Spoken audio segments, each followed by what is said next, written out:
Good evening. Welcome to the 5-8, where we discuss each of the week's 5 most fucked up topics for 8 minutes. So, 5 topics, 8 minutes, 2 hosts, 1 guest, some singing, a lot of curse words, and as many cocktails as we deem necessary. LB, how are you?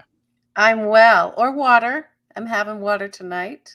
Water is a drink, I think. It's a drink. Yeah. Oh, it's a cocktail. I'm not having a cocktail either. Yeah, you're not. You're deviating a little bit from your usual Manhattan.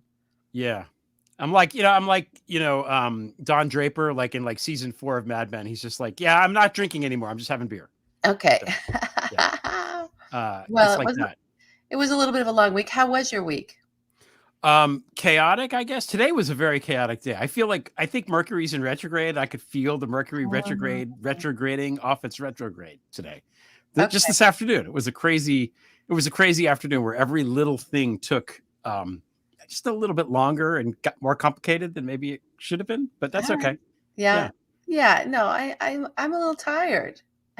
Yeah. I'm tired from my day. So I feel pretty good though. Yeah. Yeah, I do. I'm happy to be here with you and discuss all things. I don't remember if we had something at the top, any kind of little news item we're going to throw out there. No, but I don't know if you heard this, and I know, I was excited because I didn't think there was going to be anything new to watch, but there is going to be the second season of Severance is actually starting in October. And the second season of Severance is going to be all of the defendants trying to sever their cases from Sidney Powell. Huh? Okay. Yeah. Kenneth Cheesebro, like, no, man, no, I don't even know her. I don't know her. Yeah. It's going to be interesting to watch these folks figure one another out. I mean, they were such a bonded unit and unity for their cause. Yeah. And now I'm not sure that I think they're going to coffee boy and girl each other real quick. Yeah. Because what do they have to lose other than, jail time? Yeah. Liberty. Yeah. Yeah. Liberty. And they love liberty. That's all they talk about. Liberty, freedom, my freedoms, my freedoms. Yeah. Yeah. Yeah. Yeah. All right. Well, I don't know. Well, it's justice is coming down now in sort of bigger ways. We'll get to that towards the end of our show tonight. But it is good to see it rolling. I will say that. I feel good about the roll. Yeah. Yeah. I think it's we're on that part of the ride now, and hopefully it'll last a good long while.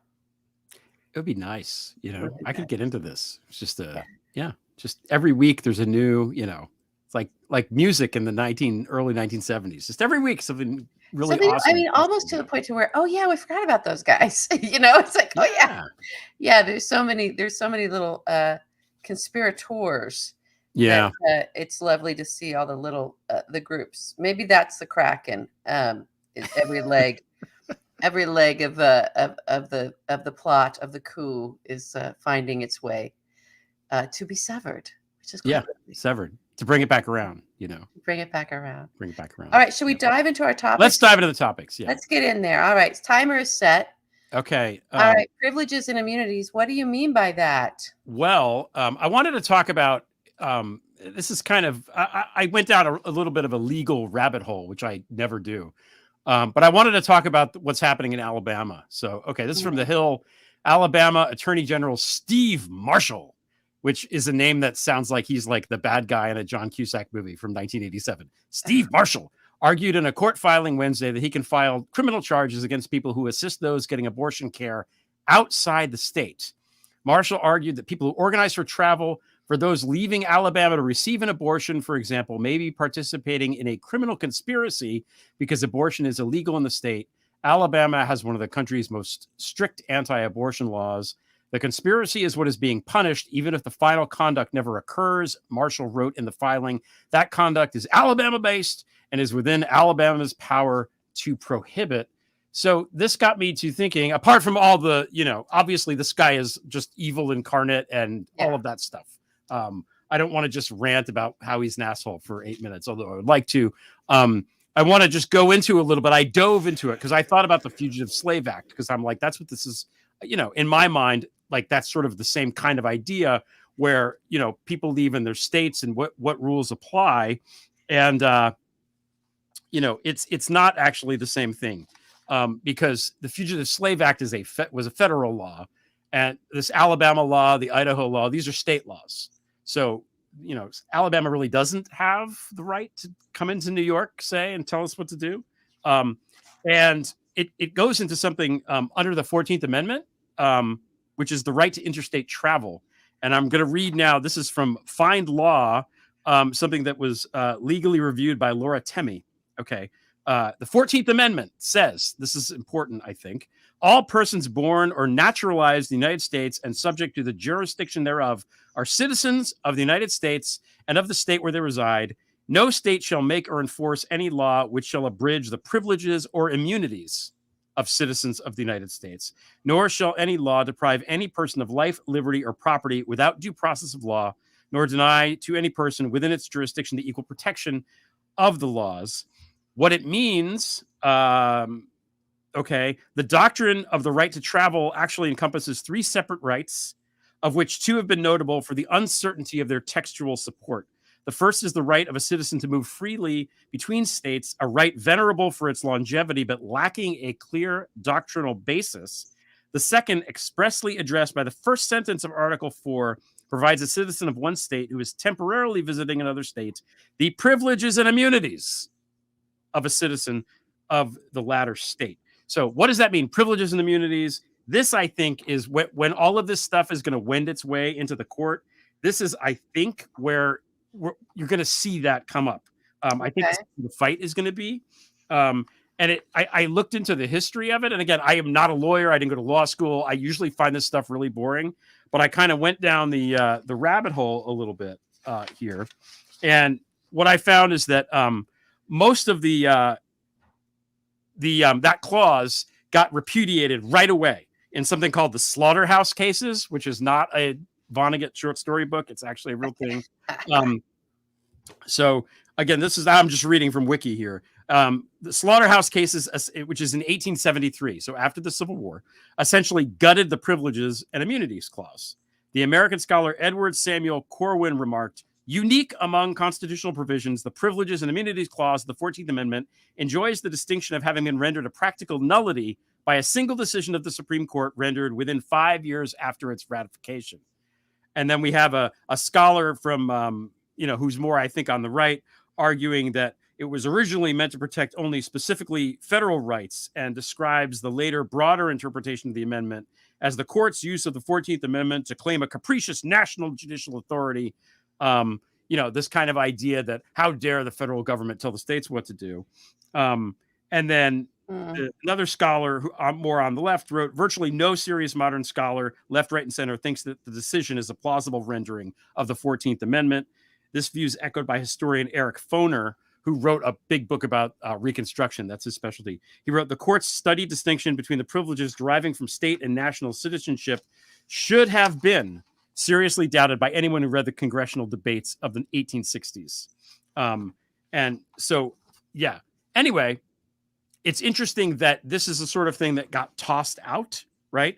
Because it got tossed out. It's been not used in court law really at all since the Slaughterhouse Case. It's very, very rarely used or even referenced because it's sort of, stare decisis, no, that doesn't exist or whatever. However, I went digging, and there was a case called Sines versus Roe in 1999, which was about whether welfare could go from state to state. Somebody moved into California from somewhere else and argued that they should be getting as much welfare in California as they would have in whatever state they were from.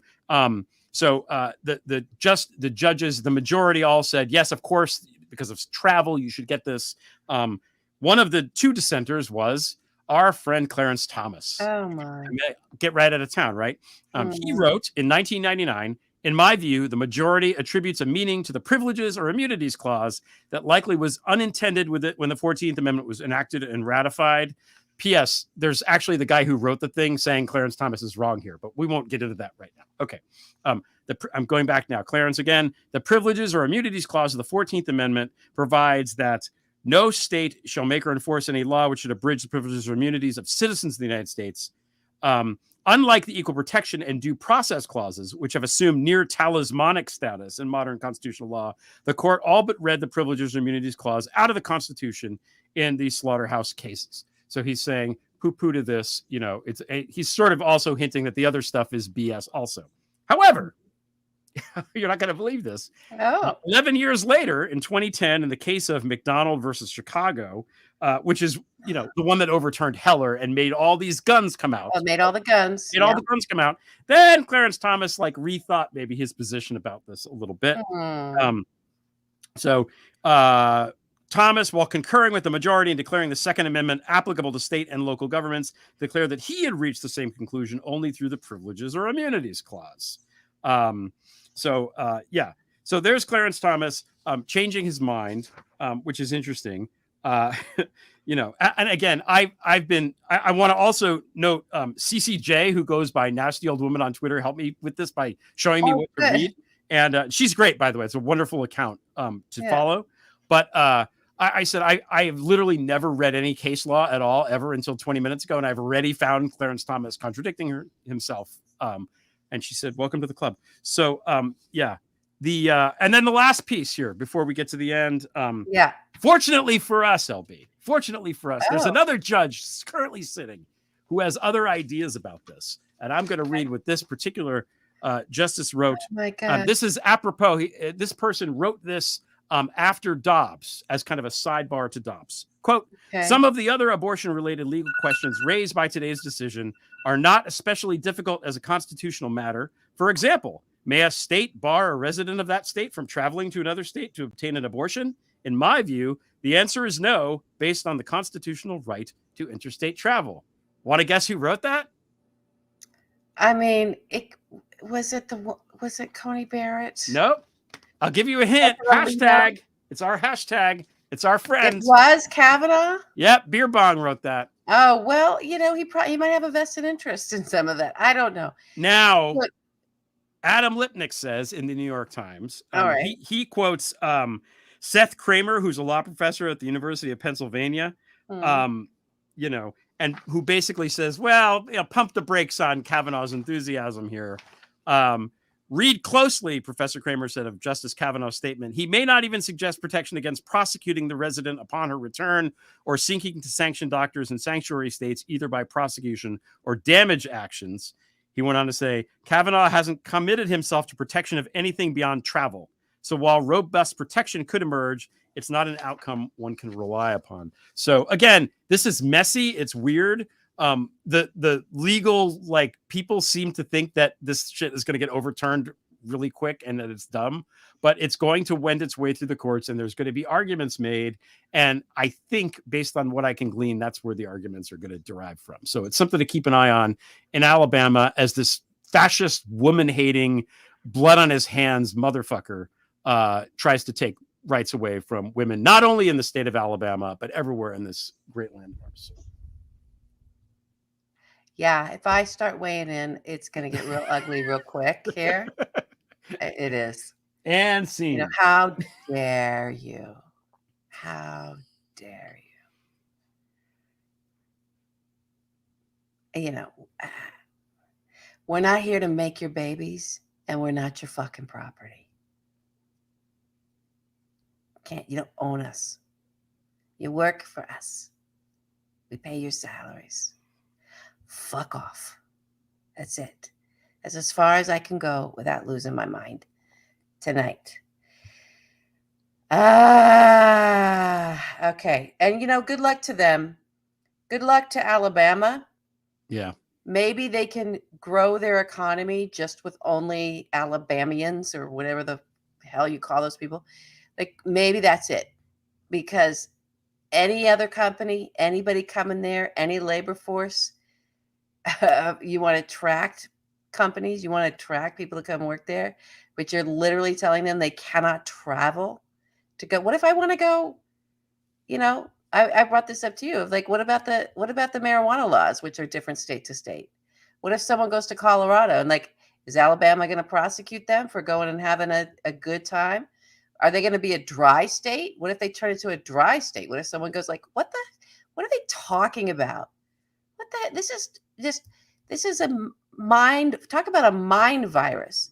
This is a mind virus gone bananas. Yeah. Yeah. And there's no internal logic to it too. Like they say, we're constitutionalists, we're this and that. And then they just make shit up to get to what the outcome is that they want, which is exactly the opposite of what you're supposed to do. I think when you're a judge, you're supposed to actually, look at all the evidence at hand and read the case law and render the decision based on what's there. They don't do that. Like Clarence Thomas, we've already seen. And again, my very long history of studying the law that's lasted, less than 12 hours. The guy just makes shit up, whatever he cherry picks. That's what he does. That's right. Well, whatever happens between his yacht tours and his private jets and all of the things, all of his gifts that he decided this week he would finally admit to taking all those bribes. Yeah. So yeah. He's bought and paid for. Yeah. All right. But just because we're going on that with the labor, it'll transition there. Okay. Paradise Lost. Paradise Lost. Labor. Labor. Right. I mean, it is Labor Day weekend, right? And here we are learning stuff. This is the Greg and LB learning stuff week. You go to all this schooling and there's still so much to learn. Never stop learning. Anyway, I am in a labor union, which is what Labor Day is about, right? It's a celebration of all that, and I'm on strike, so it's a double whammy. And in the middle of being on strike, my particular union is having elections. And so we're going through the democratic process, small d democratic process of voting for our new leadership, who will hopefully keep on the righteous path as we continue on with this strike, moving towards hopefully getting what we need as workers. So, I decided to I want to talk a little bit more historically. I know we talked last week about this. I'm trying to talk about this more often and use my silly Twitter account for good in bringing awareness to what the writer's strike is about and what we're all about. But I wanted to kind of go back and do a little bit of history this week and then give some context about, and again, this is me. All of a sudden, I'm not a labor union expert. I just in one. But like you, as of 20 minutes or 24 hours ago, I was like, okay, I need to learn a little bit more. So bear with me, guys. I just want to share some stuff I've been learning. First of all, about my union in particular, there's some history in here that is really cool. Hang on, I'm in the wrong. Let me get in the right things. I want to read this. So for the Writers Guild, which is what I'm in, there's two parts of the Writers Guild. There's Writers Guild West and Writers Guild East. And it's not necessarily New York versus LA. It's sort of what you do within the guild of, journalists versus screenwriters, that kind of thing.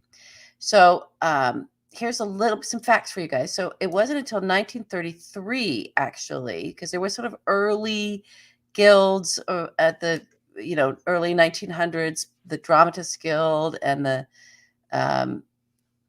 Authors Guild. There were these guilds, but they didn't have collective bargaining power. They were empowered by the Supreme Court. So it was in 1933 that the Screenwriters Guild started to get serious. And by 1937, it had become a real union with officers and a Supreme Court mandate to act as a bargaining agent for all motion picture writing. So that's when it all coalesced around the industry of screenwriting and sort of motion pictures, because there wasn't a lot of television then. There was radio. And said, this is, you guys can act as one bargaining agent against the studios. They began bargaining with the studios in 1939, and their first contracts were signed in 1942. So there were those war years in between where there was a sort of a general labor peace, but within the organization, there were all these power struggles going on to sort of farm. So we didn't really get our first contracts until after the war. Meanwhile, a Radio Writers Guild had been formed, and they joined the Authors League, which was the predecessor to the Screenwriters Guild.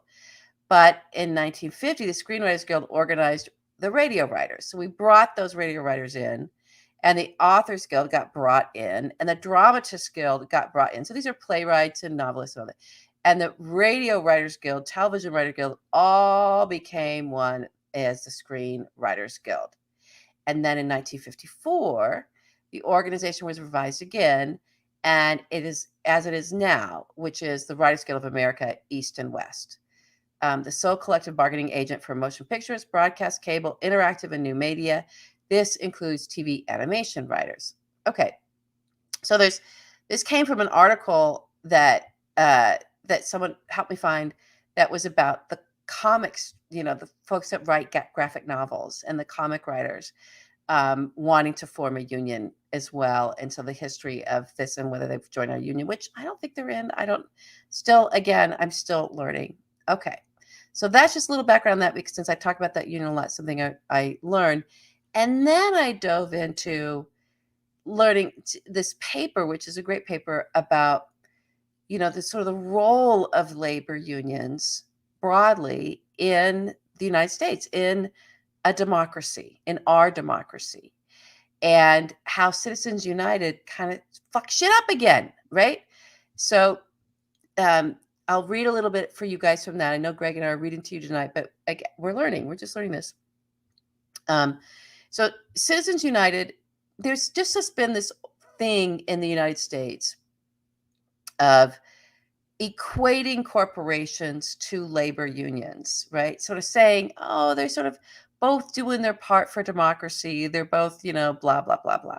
Well, here's how they're different. And Citizens United did this thing to sort of equate them. And that's actually a disservice. Corporations are plutocracies if you're going to equate them to anything. They're not democracies. It's not that they don't bring good things into our nation or into a democracy. There are things, there's jobs and blah, blah, blah, blah, blah. Products, services, all this kind of stuff, things that roles that corporations play. But if you're going to look at one versus the other, or both of them, and sort of say they're equally contributing to democracy, or they're examples of democratic processes, there's some big differences. And so I wanted to sort of highlight those. And what Citizen United was sort of saying, oh, corporations are people, as we all know. And it was about, I think there's a sort of subtle thing that it was doing intentionally about blurring the lines, but also, we think about it in terms of elections and what it does for elections, but it also had this chilling effect on corporations gaining more power and having these rights, which allows them to create arguments to do away with labor unions, or to have the sort of right to work shit that came up underneath all that. So all this stuff is interconnected. I'm learning about it. The interesting, I want to make sure I put I'm so sorry, you guys. I'm a little bit tired today. So I'm still going on my timer. So let's just get to the elections, because we're in this election, right? For our Writers Guild and the small d democracy of a union. A union really does operate with electing its leadership the way we want a democracy to operate. It's really good for democracy, the way to have this example working within this large body, which are the labor unions. It is one union member, right? One person, one vote. That's it. It's real simple and easy. What corporations do is they do one share, one vote. Mm. So that's why it's a plutocracy, right? Yep. Because you can have a shareholder like a Mark Zuckerberg, right? You can have a public company, but you can have a shareholder that owns God knows how many shares. So that individual is making the decision for all of those shares. They're not they're not people. Those shares aren't people. They're not. They're shares. So in that way, you have this unbalanced way, and this really sort of, I think, in a sense, a more damaging to democracy way that leadership is chosen and decisions are therefore made. Yes, you have shareholders electing board of directors or maybe weighing in on leadership and blah, blah, blah. It all goes in. But again, it comes down to who has the most shares. There's also differences, really interesting differences in how money is spent for leadership elections in a corporation as amongst the shareholders, as we all learned watching, Succession, our other great show, and always the shareholder meetings and all that, as opposed to a union. So unions you can't spend the member dollars. Again, it's a union of laborers, it's workers. So we're the body of it. Each one of us gets one vote. That vote is private. It's not disclosed. Again, great process. And there are none of our funds that we pay in, like taxes, we pay dues. None of our dues are used for one candidate over another. There's not like, it doesn't go that way. You can't, if you're going to run, anybody can run that's a member, right? It's all treated equally. Everyone has the same rights and access to the member base. No, the union itself cannot come out for one versus the other. You cannot give undue media time or anything to one candidate over another because the funds are distributed. They're not coming out of the slush fund, and there's a limit to what people can spend. So it's everything that would, if we just modeled our democracy and our elections specifically after how unions do it, we would actually have a more representative government. It really would be more representative. There's also quite a lot of studies that show that unions themselves, in terms of what gets achieved in an election and leadership and what the leadership goes out and accomplishes in things like a collective bargaining agreement, represent the majority of the membership, right? As opposed to the way corporations do it and the way our democracy is functioning right now. We have minority rule. No one wants these guns proliferating like they're doing. No one wants AR-15s in every like corner. Like, we don't want this. People want background checks. People want, like, that's just one category, since you brought it up, that where we want some proper legislation and we want the government to work on our behalf to keep us safe. But it's not going to happen because you have a plutocratic rule when it comes to this. You have pork. You have, big fat cats in there that have the gun lobby or whatever, wherever their money's coming from. We don't know now because of Citizens United. And that's making the decisions for us against the will of the people, against even the way the people vote and who we elect. We still can't get this. There's still ways in our democracy that works that stops legislation from going forward. This is my last point. Speaking of legislation going forward, there is a labor act that the House passed that has it's now got a 2023 version of it that we want to get passed. And it's the PRO. Let me go to it real quick. I'm going to say the name of it. I got to find it. Sorry, guys. Again, I'm jumping all over the place, but we're learning together. Here we go. It is, oh my God, I'm going to have to tweet it out because I'm not going to find it now. I didn't have it written in front of me. But just so everybody knows, there's an act that, Protecting the Right to Organize Act, the PRO Act. All the labor unions are for this. Of course, the Democrats are for this. It would be codifying into federal law our ability to organize, and would also, there's stuff going on right now where companies that don't want their workers to unionize, like Starbucks, like these other big companies, are forcing their workers as part of their employment to go attend meetings where they're basically making the argument against unionization. So that's a really big part of this Protecting the Right to Organize Act, this PRO Act, that it would prevent corporations from mandating that of their workers. Again, unions, one person, one vote, representative of the body of the people who make up the union. Corporations, right? One share, one vote, allowing fat cats, plutocrats, to rule over an organization without the workers having any say over who is in leadership in the corporations that they work for that then come down with these mandates or come down with the workplace rules or even pay scale, right? Minimum pay. So labor unions versus corporations, small d versus big P. We don't want it. Anyway, that's my labor union on Labor Day. I wanted to bring you guys a little bit of new information.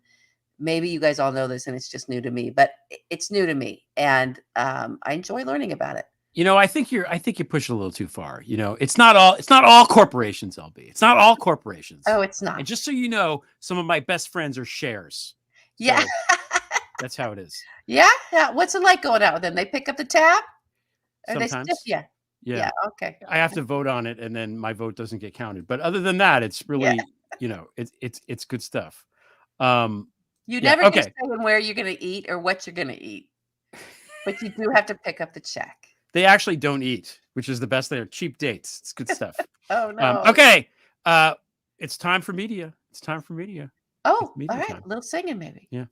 Right. Jack Smith and Fonnie after me. Should I stay or should I flee? 200 G's, they set my bail. No way I'll ever go to jail. I'm Daddy Vladdy's nominee. Should I stay or should I flee? Should I stay or should I flee now? Should I run or watch TV now? If I flee, it's hello Moscow. But if I stay, I'm in the Who Scout. Please Putin, MBS or she. I can't stay, I gotta flee. That's it. I don't know. It's going. Okay. Good job, Chunk. Good job on the animation. Good stuff. Yeah. Okay. We've made our guest wait long enough because she can't stay too long anyway. She is the author of Virus and Golden Handcuffs: Secret History of Trump's Women. She has a great Substack called American Freakshow. Nina Burleigh. Hey, kids. Welcome back to the 5-8. Hi. Oh, it's so good to see you, Nina.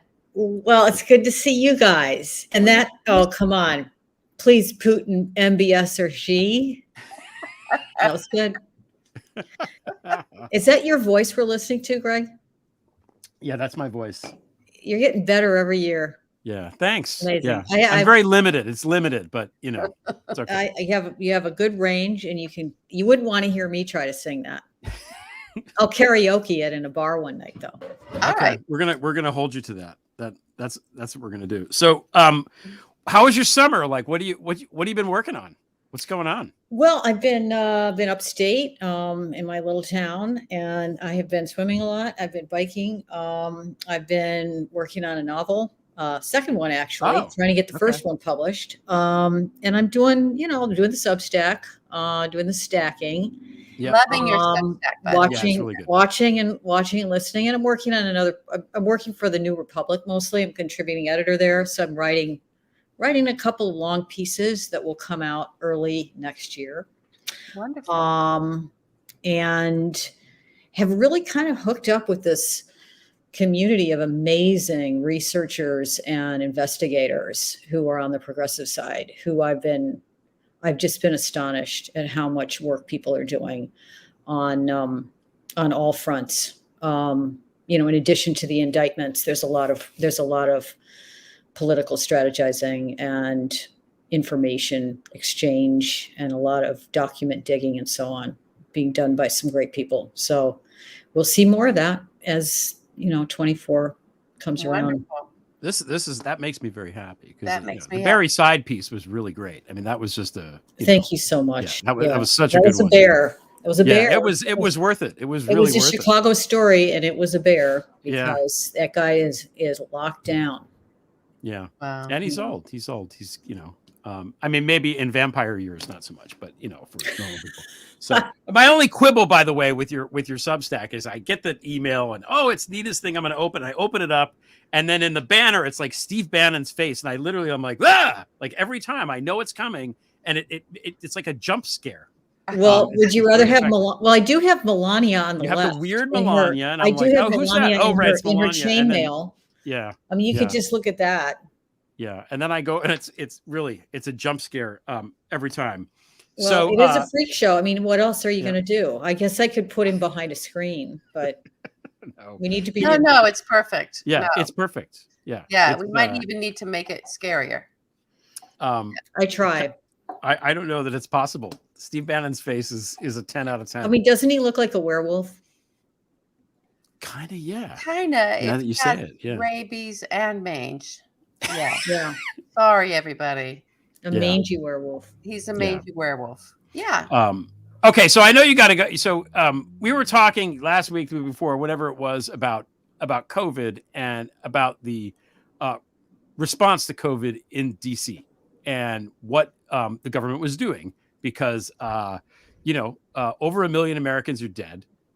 Trump and the Trump administration, through their negligent handling of the pandemic response, people were going to die no matter what. But if you sort of equate, if they had done what like South Korea did, or New Zealand, or one of the countries that handled it successfully, I read that the math is, 300,000 Americans died needlessly because specifically they screwed up so badly. So you wrote this book, Virus, about all of this stuff, which is a really I think Deborah Burke. I mean, I think Trump's own medical advisors have said more than 500,000 unnecessarily died. Yeah. It's coming back, right? The fall, and I know people who are catching it. It's back around, and it's a challenge that we have to live with. But when it started, I mean, we tend to forget, because again, January 6th, really diverted us from that history. And although under Nancy Pelosi, the House Oversight Committee was investigating the COVID response and was pulling up some information and kind of punishing, or at least trying to drag people into testimony, it was overshadowed by the emergency, really, of the insurrection. So we forgot. And then, of course, now the Republicans are running the Oversight Committee, and they've decided to turn their attention to, allegedly weaponized federal government and Hunter Biden's laptop, right? So we aren't really ever going to get, despite the efforts of, I think, investigators like Mike Horowitz and the Pandemic Response Accountability Commission, I think it's called. All these inspectors general are looking into, how the money was mishandled. Enormous amounts of fraud. The AP did a big report, and then Rolling Stone did a big report recently on the amounts of fraud that people pulled off with respect to the loans and the unemployment money. So what was happening? I mean, and that those things were happening also under the Biden administration. But the original outlay of money that the Republicans, or that Trump released, was released without any oversight. And the oversight that they did authorize was given to crony companies that had no experience doing that kind of work. So you can kind of blame them for failing to keep track of it. As far as the deaths, as far as the unnecessary deaths and the mishandling of the kind of way that they responded to the crisis as an opportunity for, Naomi Klein's shock doctrine, right? It was vulture capitalism. It was they froze out FEMA right away, and they put Jared Kushner in charge of these junior interns, kids from Goldman Sachs, who were brought into the White House. They were using their own emails, and they were told to find, this direly needed equipment, but to prefer providers who were politically connected. I mean, this is a fact. It's known. Catherine Eban has reported it. Yeah. And then when they did start to see that wasn't working, they thought, well, maybe we'll do a national rollout and we'll start to get serious about this. And then they decided, well, no, because really all the deaths are happening in blue states, so we really don't have to do anything. This is all happening under Jared Kushner, right? Yeah. And then, of course, when the red states, there did come a red COVID wave after they refused to take the vaccination down south, right? So then you had red COVID. But it was vulture capitalism. It was let's prioritize private industry because it can do it better. They froze out FEMA. As I wrote in my book, they early on, the medical preparedness community, which this country was supposed to be number one in, those guys were on emails with each other, those men and women. Early in January of 2020, whoa, we can see something's happening here. And they could not find people in the administration, CDC included, to respond properly to what was going on. They just didn't know who to talk to because they had, by attrition, gotten rid of all of their experts. I'm not saying there weren't experts in the CDC. There are terrific experts in the CDC.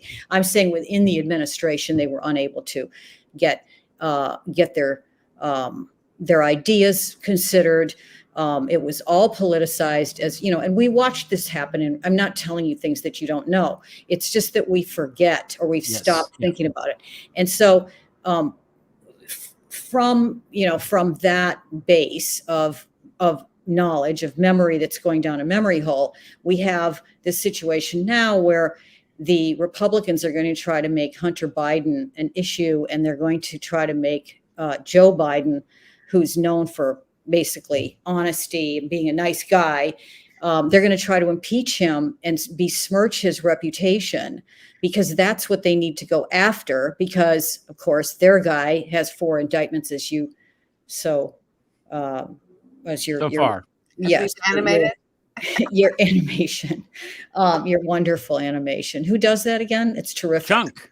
Great Chunk. John is genius. Yeah. So now you have Jared Kushner, who is sitting down there with his $2 billion in Saudi money that he collected 6 months after he left the White House, not many years after he helped MBS try to rehabilitate himself after he chopped off the fingers of a journalist and killed him or had him killed.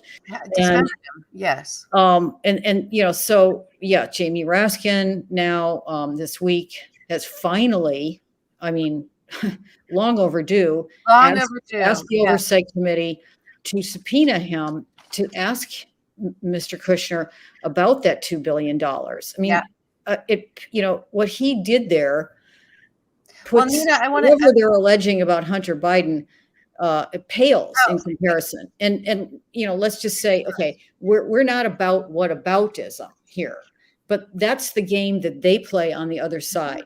And if they're going to bring in or haul in and make an issue out of Hunter Biden's dealings in Ukraine when his dad was vice president, then they better put Jared Kushner in the chair next to him in that table and have them both talk about what they were doing, because Jared Kushner was in the White House.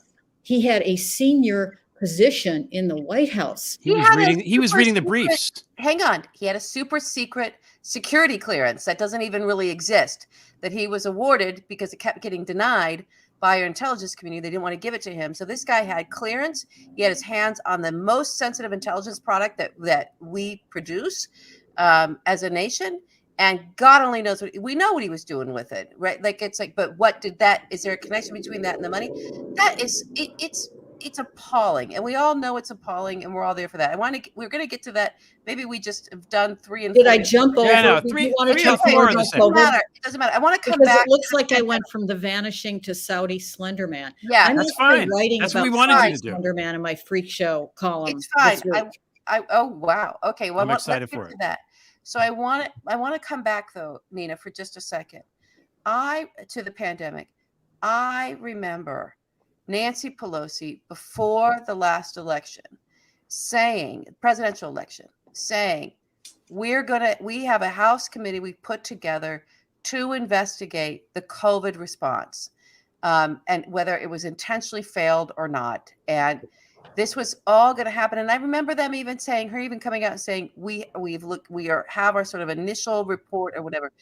And then that disappeared. I don't think it just disappeared from my consciousness or my ability to find it. What happened? Where? No, they did. They did release, the last report they released was in January of 22 or December of 22. Sorry. Yeah. At the end, after, as the Republicans, right before the Republicans took over and banished them from the leadership of the Oversight Committee. So that project ended when the Republicans came in. So yeah, Congress was looking into it. The House, that House committee was looking into what was going on. They released reports. You can see it online. They discovered, they confirmed what we saw going on before our very eyes in terms of the craven, cynical politicization of this disaster, and the sort of decision from the top right away that the way to deal with it was to allow the private sector and its junior interns at Goldman Sachs to come in and try to fix it, as opposed to the experts at FEMA, the loathed government bureaucrats. They decided that early on, and they were looking for, they put Goldman Sachs interns in positions of trying to figure out how they could get personal protection gear for doctors and nurses. And these kids didn't know what they were doing. They were using personal Gmail accounts, and they were told to look for political supporters. Meanwhile, we all saw this on TV. Nurses in New York were wearing garbage bags. Yeah. And people were corpses were being forklifted out of hospitals in New York and stored in refrigerated trucks. Yeah. They refused to use FEMA. They didn't want to use these experts. And that was a decision that Jared Kushner played a role in. But it was obviously part of their ethos from the very beginning. It was, the whole Republican attitude towards government is, let's smash it, let's shrink it, let's smash this administrative state, crush the deep state. That's how they responded to COVID. Well, here's what I want to know. And then I want to go on to the Slender Man, and I want to hear about your article. What I want to know is there culpability that can also be looked at if there was massive criminality found? There was stuff where you really did cause over 500,000 Americans to needlessly die. Right. And I don't think they were doing it, but just hang on. I don't think they can find, look, if they could find, they can't blame them for, they can't prove that. That's not something that they're ever going to be able to prove. I want to know whether what they're doing is they're investigating these myriad frauds. I mean, the amount of money that was defrauded, but from the federal government, is estimated between $100 billion and $1 trillion. That's how much money was frauded from that project. Now, I don't think that they're ever going to be able to recoup it. And that's not a political thing. That's people are actually actively investigating it. The DOJ, this PRAC, Michael Horowitz, these inspectors general, they're looking into it, but I don't think that they're ever going to come close to recouping that money.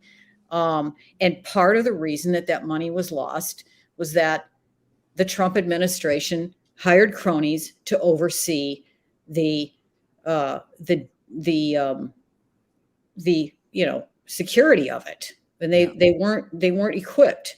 Would it have happened anyway? I don't think so. And certainly the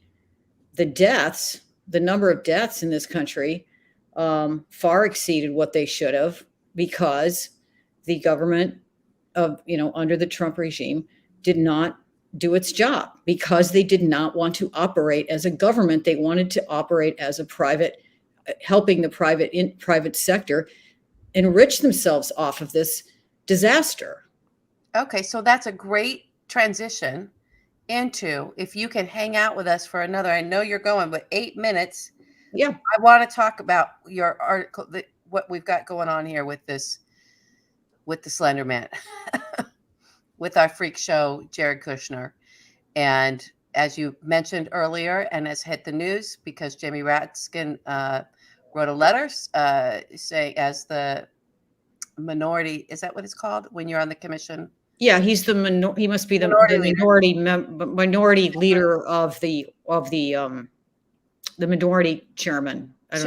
Co-chairman or the minority. Whatever it's called. The leader of the Democrats, the ranking member, who are the minority in the oversight committee. And he wrote the letter, and I can read you a little piece of it because I'm working on this right now. Let me just pull it here. The letter says, it's a letter to Comer, who is the chairman of the committee, who's a Republican. Shortly after leaving the White House, Mr. Kushner raised $2 billion from the Saudi Public Investment Fund, the sovereign wealth fund of Saudi Arabia, which is chaired by both Mohammed bin Salman, the crown prince of the Kingdom of Saudi Arabia.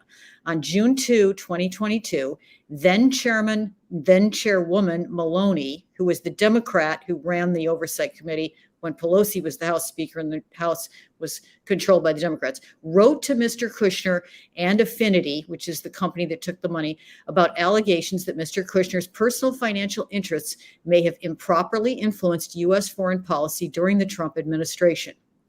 Yet, despite committee Democrats' repeated efforts to obtain relevant documents to understand the full scope of Mr. Kushner's foreign business dealings and the legal, constitutional, and ethical problems they create, Mr. Kushner and his fund have refused to cooperate with our requests. So that's 2022, June of 22, and now we're at the end of the summer of 2023. The Republicans are running the House committee. They've let this completely drop, even though the chairman has been forced to admit, because how could you not, if you're going after Hunter Biden, has been forced to admit that the taking of $2 billion from the sovereign wealth fund of the Saudis by Jared Kushner, the son-in-law of the president, who was in the White House. Remember, Hunter Biden was never even a White House official. Hunter Biden didn't have anything to do with the foreign policy of the United States. Jared Kushner he's taken credit for the Abraham Accords, which all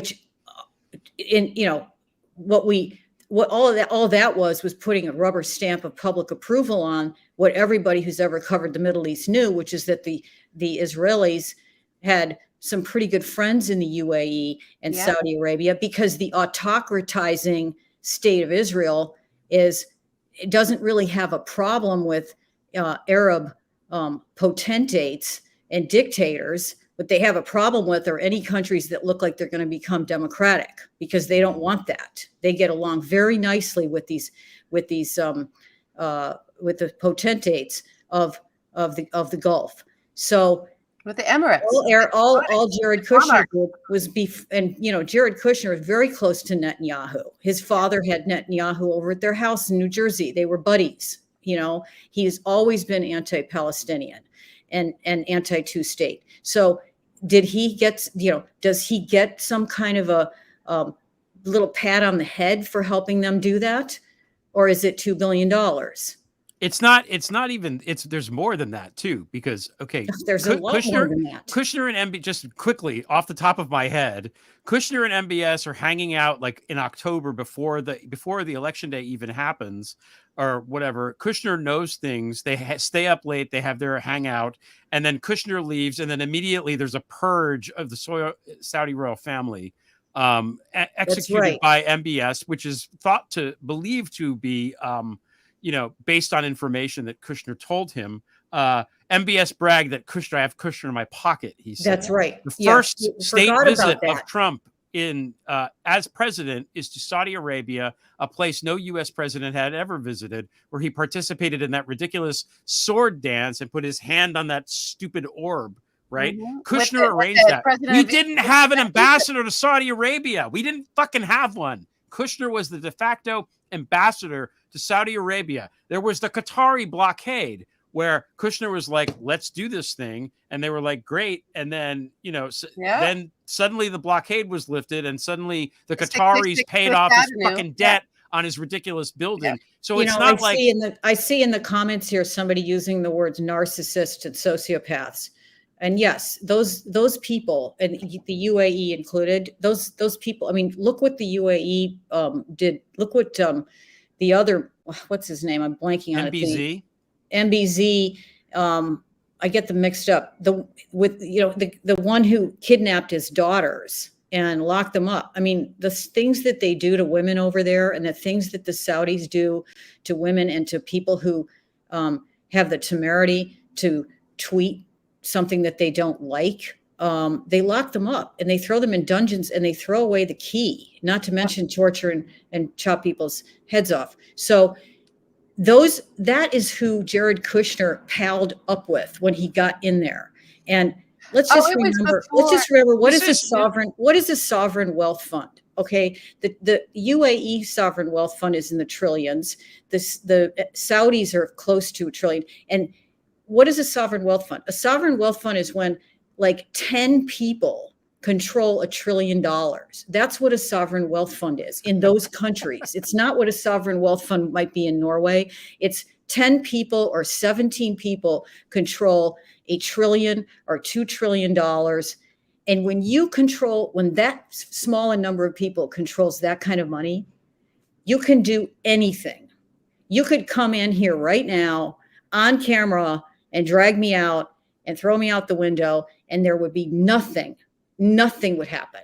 That's what happened. That's what the chopping off of the fingers on a recorded line that the Turks could hear of a U.S. journalist, and there was absolutely nothing they could do about it. So let's go back to Jared. Young Jared needs money. These guys need something. He does what they need, and that's who he is. And you know what? A lot of Americans would do that. A lot of people would do that. A lot of people, unfortunately, the problem with these concentrated piles of wealth is that they can find a price. They can find somebody's price, right? Yep. So Mickelson, all those golfers. Yeah. Oh, let's go. Yeah, the golf, the whole. We could do a whole issue, a whole evening on the golfers. But so that's who Jared Kushner is, right? And you know what? They're laughing at him over there. They're laughing, and they're laughing at us, and they're laughing at Trump and all of those men dancing with swords, as you mentioned, because they are absolutely purchasable. And for Raskin to ask Comer to subpoena him is, if they're going to talk about Hunter Biden, then they absolutely have to subpoena Jared Kushner. The problem is the Democrats don't want to talk about Hunter Biden. And because they don't want to talk about Hunter Biden, they don't want to go down this road. That's I think, what's going on. And I'm going to write a little bit more about that because I'm told that that's an issue. They don't want to talk about Hunter Biden. Yeah. They don't want these, because all of these donor PACs, the Democrats they have money, they have dark money. They have dark money just like the Republicans. They have donors and they have PACs. And those people are ready. They stand ready to put this kind of information into ads in front of people in these 5 states that are going to make the big difference in this country. But they're not doing it. They're not pointing out that Jared Kushner is a Hunter Biden on steroids. Yeah. Not even the same level of thing. I mean, Jared fundamentally it's $2 billion, to your point about the wealth fund, is nothing. It's the functional nothing. Equivalent of throwing $100 on the vanity while leaving the brothel. Exactly. And they're laughing about it. Yeah. Yeah. That's it. It's disgusting. It's this guy hasn't been, it's appalling and disgusting, and it's horrifying. And, he killed a lot of people. He has blood in his hands. And that's it. Everywhere he goes for the rest of his life, people should hiss at him. So that's it. Nina, I know you have to go. Thank you so much for joining us tonight and taking the time. Great to see you Peace as out, always. kids. We look forward to reading your article, and we'll see you Yes, soon. Take care. everybody, please subscribe to the Political Freak Show. Well, here we go. There it is. Sunday There morning. it is. American Political Freak Show.substack.com. Sunday morning. All right. Speaking truth to power, baby. Yeah, it's great. It's terrific. Okay. Bye, Nina. Ciao. Bye, Nina. Okay. All right. That was All great. right. I love a good fuck Jared. Nothing makes me happier than just to I rant about know. that. I hate him Well, so he much. deserves it all. He deserves It's right up the road from my parents' house, man. I can't Ugh. believe it. I can't believe that he's from there. It really just drives me nuts.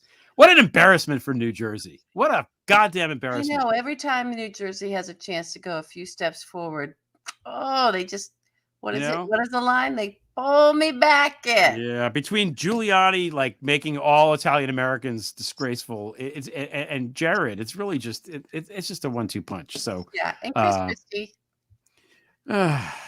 Leonard Leo, it's all these Sam Alito, some bad people from New Jersey. It's really terrible. But not you, Greg Olear. All right. Do you Yeah. have announcements for us this week? My main announcement is I had Ruth Ben-Ghiat on my podcast, which it's always great to go hear what she has to say. So, go check that out. That's what I got. Do you have announcements?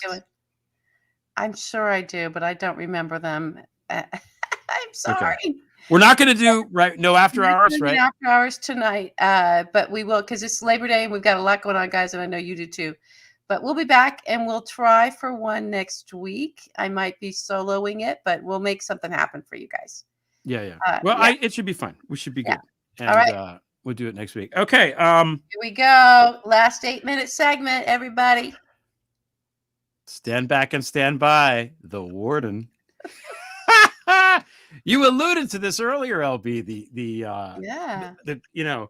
The grinding of justice. We've heard that saying, like, the wheels of justice grind slow, but well, now we're looking at the results of this. We're like, oh wow, this really is a fine looking paste here. The crumbly up stuff that we've got here.